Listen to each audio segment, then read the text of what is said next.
our special report, Trouble at Cop School, I-Team reporter Dale Russell finds one deputy who got far more than one chance to earn his diploma. Dale? John, that deputy is a lieutenant in the Walton County Sheriff's Office. He took a police driving course at the Forsyth Training Center. Now, he couldn't pass one braking test until a phone call from his boss, the Walton County Sheriff, led to another chance.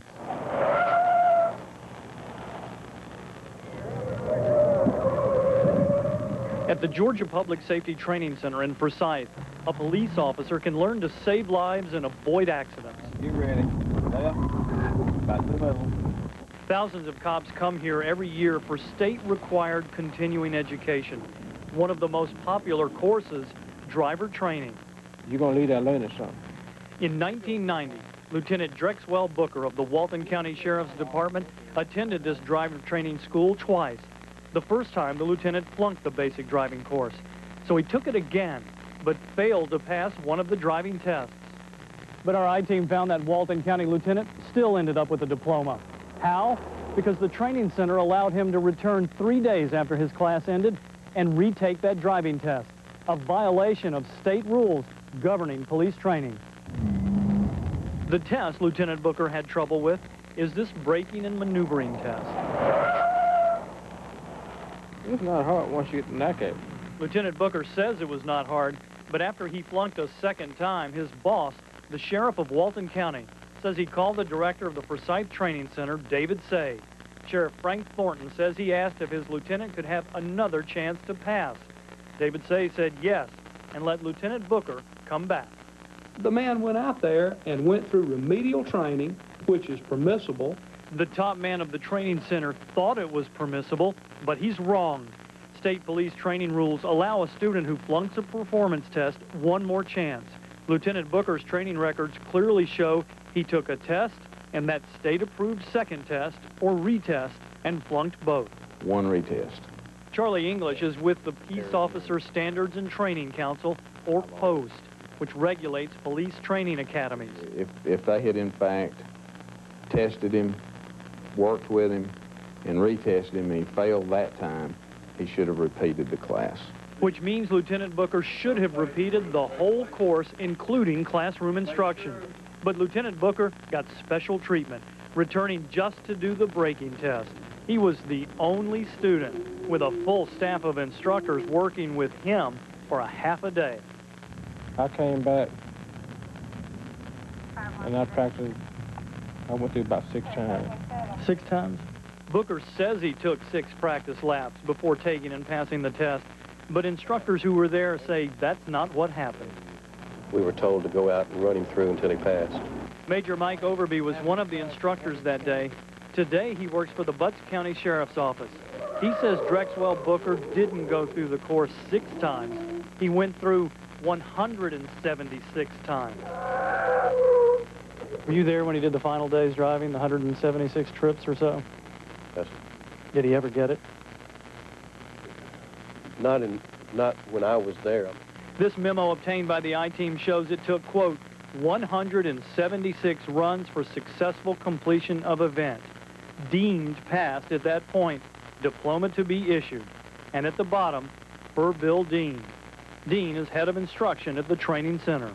I wanted them to train him, but he knew how to do that braking exercise. I mean, that sounds like you're setting up a situation where you just want the guy to pass. Doesn't matter whether he can do it or not. I don't think they compromised on the standard. 3 driving instructors who were there that day told us Drexwell Booker never mastered the braking exercise. They said that you did it over and over again and that finally some administrators just decided to give you the diploma. No, I passed it. Now, Lieutenant Booker's boss, Sheriff Frank Thornton, is a former member of the Board of Public Safety. That board oversees the training center in Forsyth, essentially their bosses. We asked Sheriff Thornton if politics played a role in this case, and he said, quote, bull, end quote. Tomorrow night, we'll take you on a ride around the high-speed track in Forsyth. Critics of this and other driving exercises say the tough standards that once existed have been watered down or abolished altogether. It's our special report, Trouble at Cop School, tomorrow night at 6. John? Dale, reaction? Has there been any from the state? Well, Post, we told them about it. They regulate all this. They know. They've gone in. They say they're going to look at it. As of now, we don't know that they've done anything. It may be up to the Public Safety Board ultimately to decide if there is anything to do with all this. Let us know. Thanks, Dale. Still ahead on Eyewitness News at 6 today, a return of one police driving school raises serious questions about what police officers are learning. Our I-Team reporter Dale Russell has the story now in our special report, Trouble at Cop School. Dale. Brenda, if a police officer wants to take an advanced driving course, including that high-speed driving, there's only one place to go in Georgia, the Public Safety Training Center in Forsyth. But critics say the training center has eliminated speed from those high-speed classes. One of your most important jobs is the safe and effective operation of your vehicle. This police training center video describes a tough, stressful driving course in Forsyth. A course designed for cops looking to improve their driving skills. The instructor activates the siren and talks the student into a stressful situation. But critics contend the standards in some of these driving courses have been lowered and in some cases dropped altogether. According to 3 former instructors, these once demanding high-stress situations have become all too easy. One of those driving instructors, Gene Pope. Today he is the sheriff of Butts County. He says the high standards that he taught are now gone. I think if you don't set a standard and stick to it, I think then you're not doing your job as training. For example, Sheriff Pope points to this high-speed track. When he taught the advanced driving classes, you had to speed around this track, handling curves, missing cones, and racing the clock, finishing in under 1 minute and 22 seconds. But look what happened when this man took his turn around the track. Sergeant Danny Purvis works just down the street from the Forsyth Training Center at the Monroe County Sheriff's Office. When he took the class, he had trouble. Supposedly, I didn't do it as fast as I was supposed to have done it. We knew he was tremendously off the pace. In fact, according to Major Mike Overby and 3 other instructors who were there that day, Danny Purvis was 17 seconds slower than the minute 22 standard. Overby says the official timer in the tower gave Purvis a passing grade, later explaining that Purvis was a local boy who needed help. And he admitted that he passed him and overlooked the time because he was local and we had to look after local. And look what happened to this man. Lance LaRusso is now a training officer in Cobb County. He took an instructor's class and also failed to beat the clock, though he was close, off by less than a second. Still, he would have flunked. But LaRusso complained about his driving teacher to Bill Dean, who oversees instruction at the training center. It was emphasis on speed. Bill Dean's answer to the dispute? He abolished the minute 22-second time standard and gave LaRusso a diploma. Now there is no time standard, which means you can virtually drive the high-speed exercise in any time and still pass. It was a race against the clock. I thought that was bad training, that the objective was wrong, that we should be teaching safe arrival at the scene. There have been other changes in the basic driving course. The training center made this braking exercise easier by giving students more time to react. Made it easier?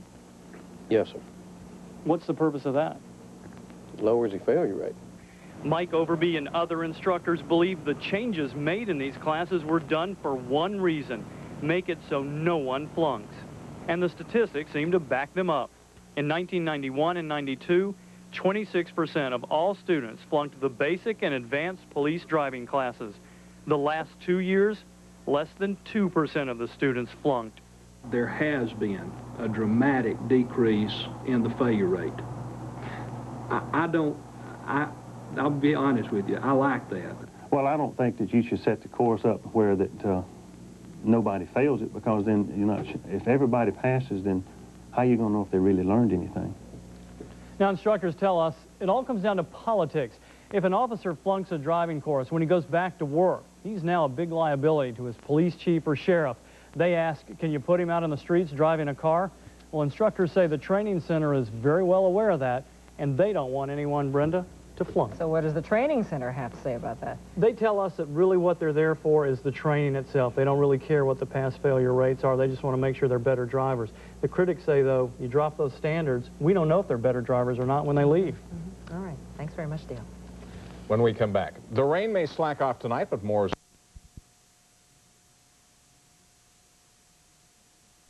Holidays in observance number 200. Forefathers' Day, December 21st. There's the 1620 landing of the Pilgrims at this spot. Mass.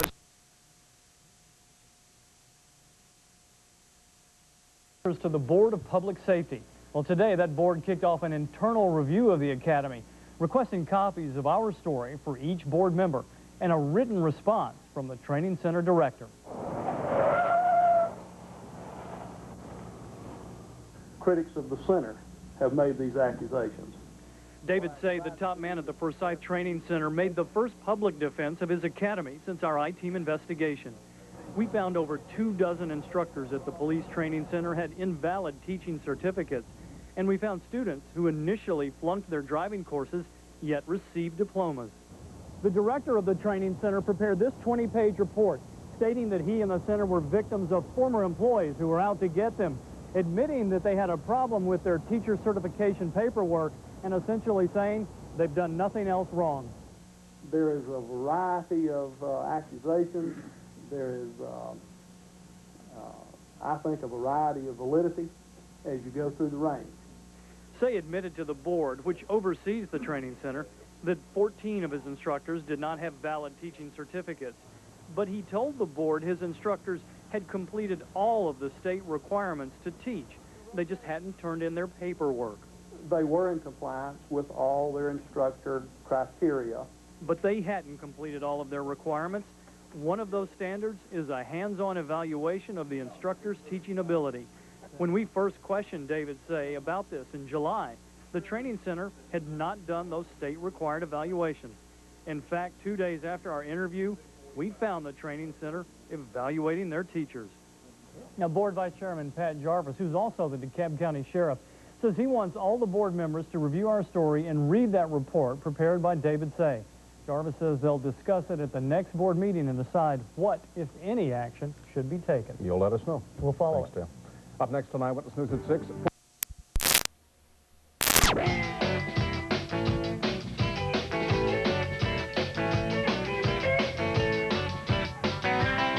Well, they'll be revving them up, slamming the pedal down. The NASCAR boys are coming to town. You ain't seen nothing like it, you gonna see just 21 miles south of Miami. Come on down to the Jiffy Lube Miami 300. We got American muscle doing the homestead hustle. High-speed lumber tag racing to the checkered flag at Homestead. NASCAR at Homestead.